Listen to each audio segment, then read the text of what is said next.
Let's bring in Conrad now to bunch all of these together for us. Hello, Conrad. Good afternoon. Thank you for joining us.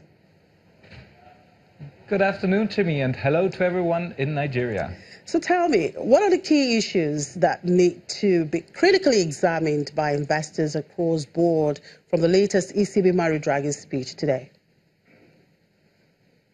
Well, Mario Draghi said that the European Central Bank, our reserve bank here, has not reached its target yet. Inflation was lower than the 2% consumer price inflation that the European Central Bank has in mind when it considers price stability. And that the bank, but Draghi also said that the bank needed more and more concrete signs in order to decide that really the inflation path was the one that the ECB wanted to see. So from Mario Draghi, those words were business as usual, if you like. What was more new and I think more interesting were statements by Peter Praet, the chief economist of the European Central Bank. Both Draghi and Praet were speaking at this conference here in Frankfurt, which is called the ECB and its Watchers. I managed to attend this conference shortly today, and Praet said that he thinks the ECB should be more precise in its wording. It wasn't enough, he said, that the ECB says that it's considering to raise interest rates only very long after finishing its bond purchases.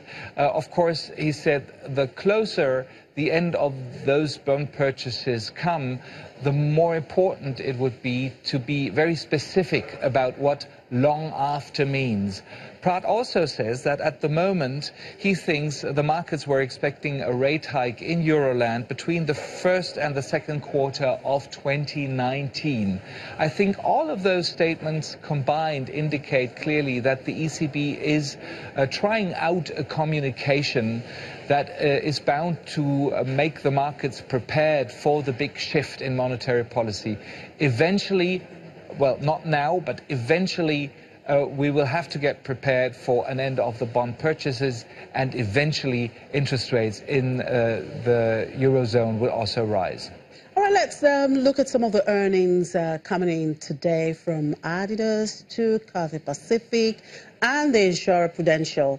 Which of these numbers stand out for you?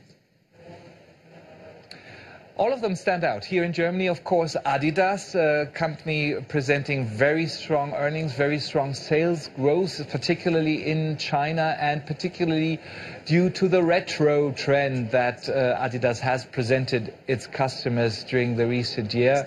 It also, the sports goods maker also says that it's going to buy back its own shares, and that's always positive news for many investors. It's managing to increase the share price today. Cathay Pacific is standing out as well. The Hong Kong-based airline is having problems for the first time in 71 years. It's presented back-to-back losses.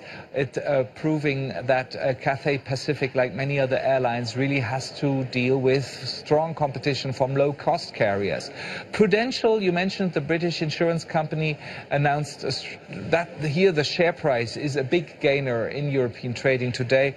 The company announced that it's going to de-merge, to spin off its European asset management department into a separate company, which is going to be listed on the FTSE 100 in London.